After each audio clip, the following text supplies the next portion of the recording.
What's up, everybody? It's your girl Lexaay, and you're watching Metro Vibes.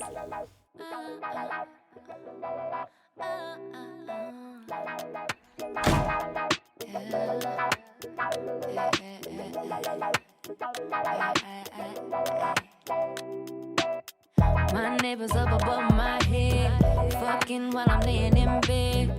They head boy keep on knocking, like it's banging me against my head. I guess I ain't getting no rest tonight.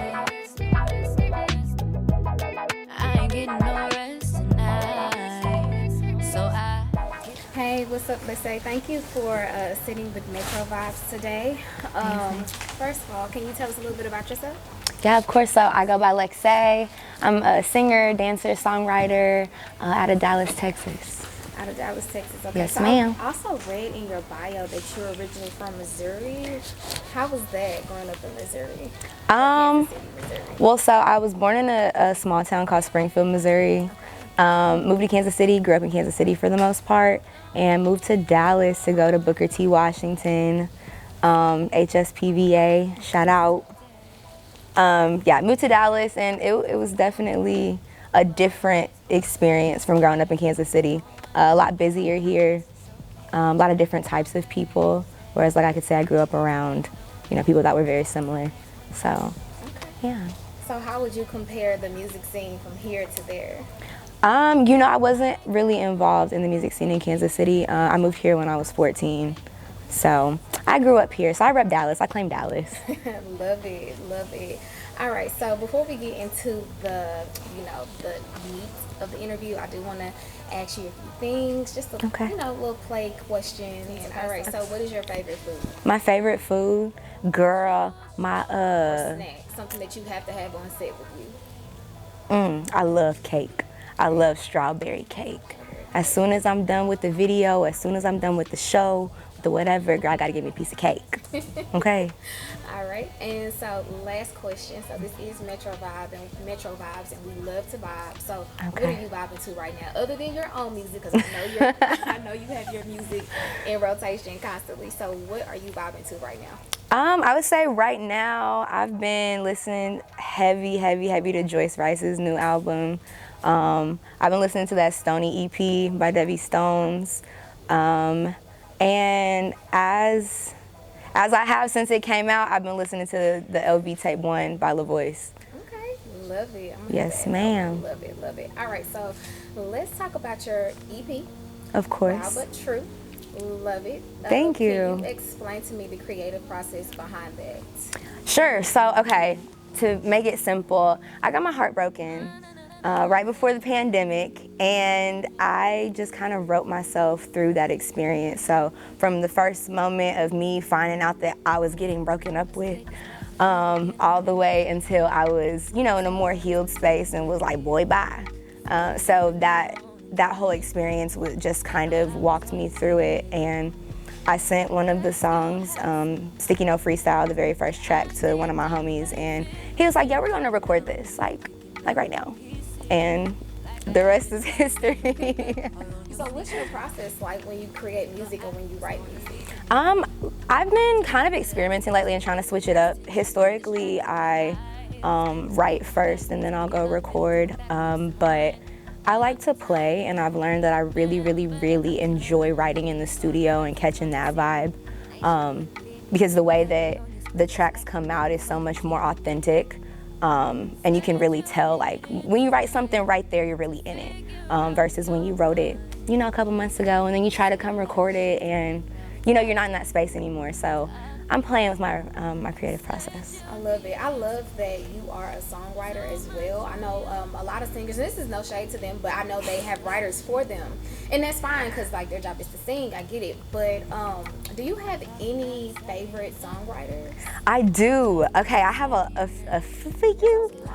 Okay, so Carrie Hilson is like one of my favorite songwriters, and like all of the work that she did with, like, B. Cox and like Clutch and everybody. Like, I love songs written by Carrie Hilson. Like, get it, girl. I also very much live in the 2000s, and that's my favorite era of music to listen to. My friend and I always say that we live in like 2008. So yeah, she's one of my favorite songwriters. The Dream, of course, is one of my favorite songwriters. Currently, I really, really love Victoria Monet. Yeah, that's my girl. I love that list.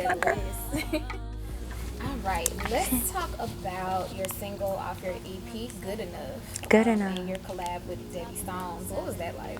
Woo! So, story behind that, Debbie and I actually both got that beat in a pack, and we kind of fought over it because he thought that he was gonna take it, and I was like, nah fam, that's an R&B beat, that's mine. So we kind of fought over that beat a little bit. He had actually already written a hook to it. That's actually the only song on my EP that someone else, had part in writing. So shout out to Debbie Stones. He's an incredible songwriter. He writes great hooks if you ever need a hook. Plug. So yeah, we fought over that beat. He had already had a hook and kind of the makings of a verse, and so I just wrote my verse and I said, this is my song. Love it. I feel like we've all been maybe in a situation where we didn't feel good enough, whether it's Girl, a relationship or a new business venture or something. So what advice can you give to somebody out there who doesn't feel like they're good enough? I think my best advice would be just to stay down and trust the process. I don't think there's really anything that you could tell someone that would pull them out of that space.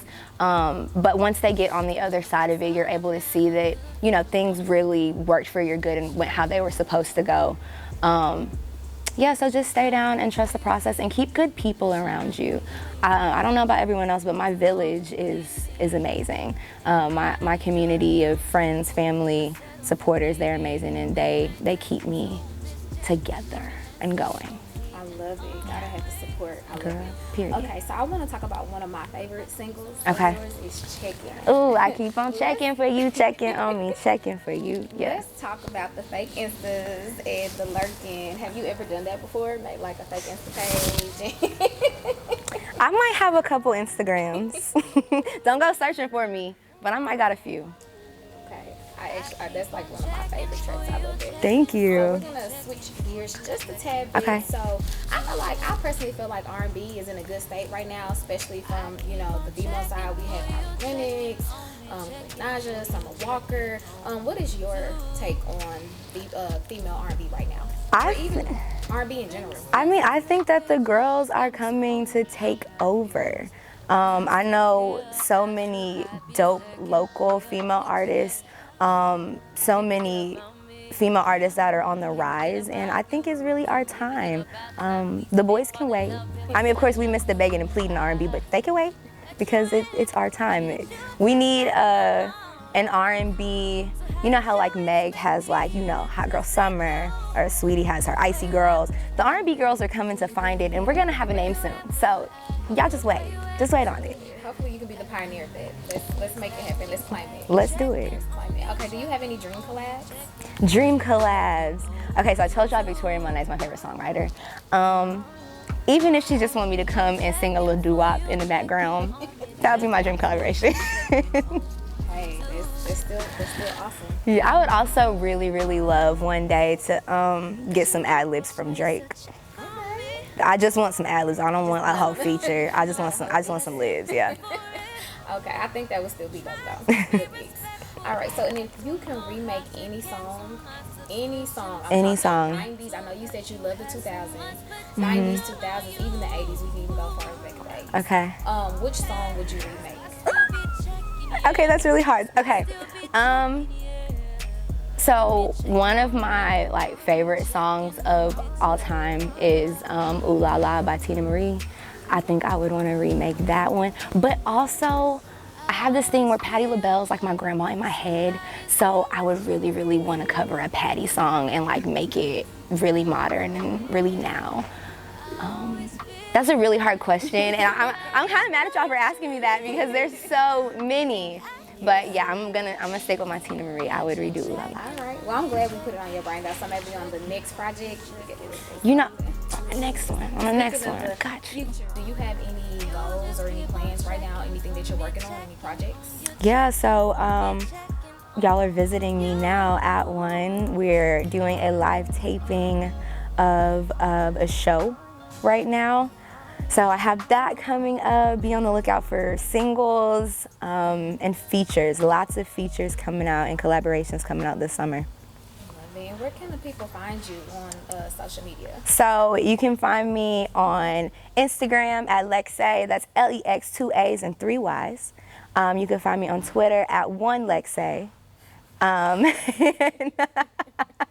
Or you can head to my website and get links to everything at www.lexaay.com. Again, that's Lex, 2 A's and 3 Y's. All right. Thank you so much for sitting with us today. Thank you.